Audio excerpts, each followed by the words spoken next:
I can only borrow one word for them, mga traidor.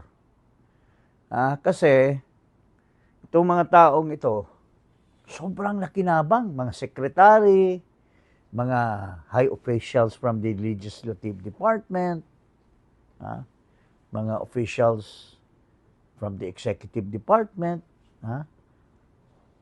at itong mga elective officials, lalo na sa Senado, sa House, marami dyan hindi man electable as to their position. Pero dahil nung midterm election na si Duterte had his highest performance and trust rating, he was able to carry. Kaya nga yung 8 diretso ng Dilawan ay 0. Pero itong mga nanalo ay mukhang tumatraidor sa Pangulo.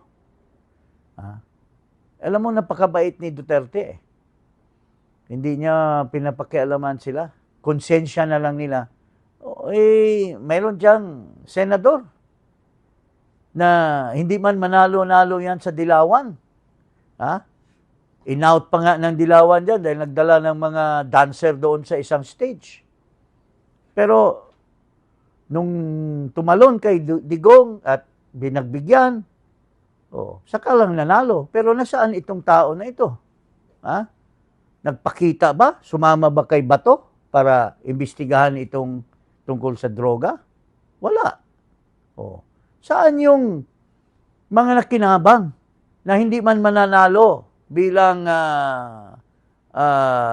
dahil kaya nga nagtampo yung butihing speaker na si Martin Romualdez.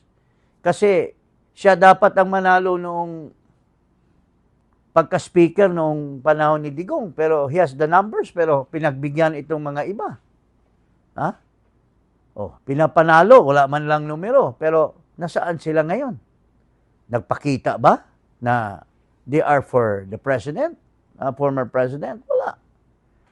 So, pero sa kabaitan ni Duterte, he never made a single word against these people. So, konsyensya na lang ninyo. Alam namin, kaming naiwan na loyal kay President Duterte, alam namin kung gaano kayo nakinabang sa administrasyon niya.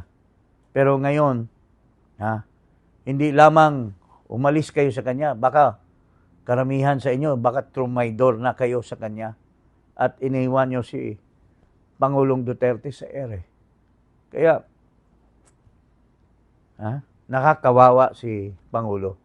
Pero, alam mo, ang Diyos will always be there.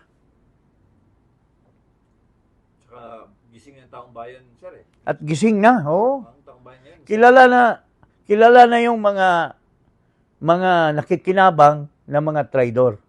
Kung tumakbo man mga senador yan, kung sino man yan sila, tumakbo mga congressmen, pag natuloy itong grupo na sasaklolo at tumutulong kay PRRD in the 2025 election, I'm sure marami dyan ang malalaglag sa kanilang pwesto. Yun lang po ang masasabi ko. Nakakalungkot, nakaka-bring down na mayroon palang mga ganong mga tao na sobrang nakinabang nung panahon ni Digong, pero sobra namang dumidistansya ngayon. At pinipili nila na manatili sa pwesto and still make money even if they made so much money already during the time of Duterte.